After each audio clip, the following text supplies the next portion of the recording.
Hi hello friends, నేను మీ నవ్యాని. మీరు ఎప్పుడైనా టమాటా చారు చేశారా ఫ్రెండ్స్? ఒకసారి ఇలా చేసి చూడండి, చాలా బాగుంటుంది. ముందుగా టమాటాలు ఇలా కట్ చేసి పెట్టుకొని ఉడికించుకోవాలి. ఇలా ఒక ప్యాన్లో వేసి బాగా ఉడికించుకోవాలి.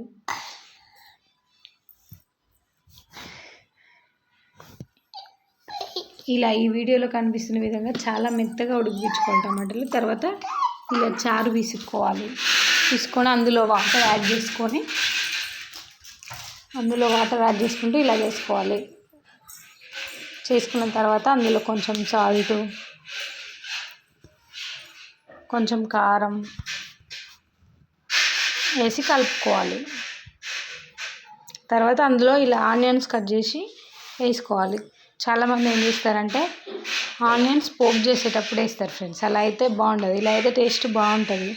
ఒకసారి మీరు కూడా వేసి చూడండి. ఆనియన్స్ ఇలా చారులో వేసుకొని మసాలా పెట్టుకుంటే టేస్ట్ బాగా వస్తుంది.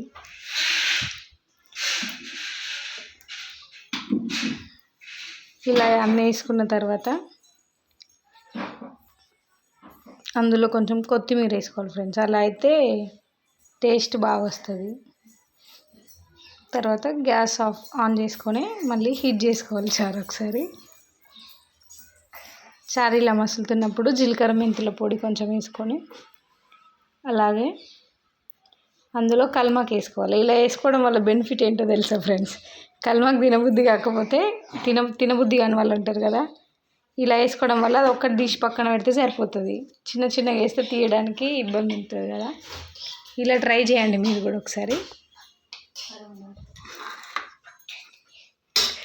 తర్వాత ఇది పోపు చేసుకోవడం కోసం ఒక చిన్న ప్యాన్ పెట్టి అందులో ఆయిల్ వేసుకొని, ఆయిల్ హీట్ అయిన తర్వాత జీలకర్ర, వెల్లుల్లి అలాగే పచ్చిమిర్చి వేసుకోవాలి.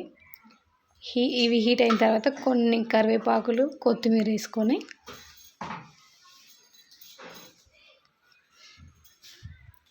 అందులో కొంచెం పసుపు వేసుకోవాలి. పసుపు వేసుకొని ఇలా కలుపుకొని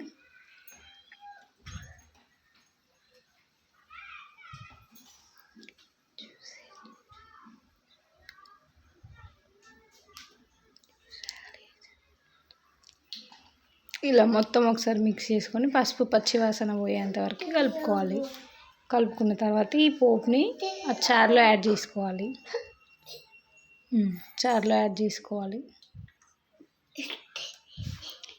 ఇలా చారు మసిలిన తర్వాత ఫైనలీ ఇలా అవుతుంది. ఎంత బాగుందో చూడండి ఫ్రెండ్స్. ఒకసారి మీరు ట్రై చేయండి, చాలా బాగుంటుంది. ప్లీజ్ సబ్స్క్రైబ్ చేసుకోండి ఫ్రెండ్స్.